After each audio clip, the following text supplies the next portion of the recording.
Pria itu mengambil nasi dari tong kayu melalui lubang, dan ketika ia mengulurkan tangannya untuk mengambil nasi itu, tangannya dicapit oleh kepiting yang ada di dalam tong kayu tersebut. Ternyata ia dikerjai. Setelah itu jendela pintu dibuka oleh sipir penjara, yang kemudian memintanya untuk mengangkat kepalanya. Pria itu mengira sesuatu yang baik akan terjadi, jadi ia menjulurkan kepalanya. Tanpa diduga kepalanya tiba-tiba tertancap tongkat. Pria itu meringis kesakitan meminta untuk dilepaskan. Namun para sipir masih ingin mengerjainya, jadi ia dihukum berat.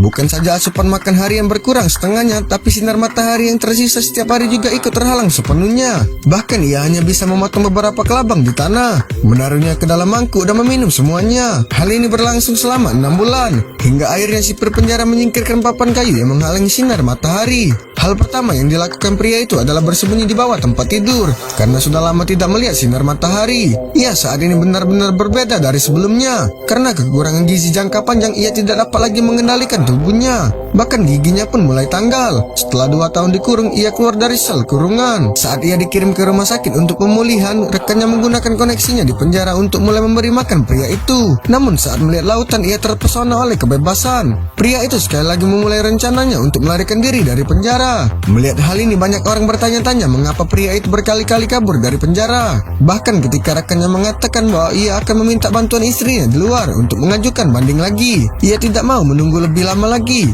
Ketidakadilan semacam itu membuatnya lebih memilih dipukul sampai mati oleh sipir penjara daripada menunggu mati di sini. Kedua, ia tidak percaya istri rekannya akan membantunya membatalkan putusan tersebut, karena pembatalan putusan tersebut akan menghabiskan setidaknya setengah dari harta keluarga rekannya. Jadi ia harus pergi sekarang. Malam harinya mereka membuat narapidana lain pingsan untuk mengelabui penjaga. Saat penjaga datang, 2 orang itu memukul penjaga hingga pingsan. Saat itu perhatian semua orang tertuju pada makan malam.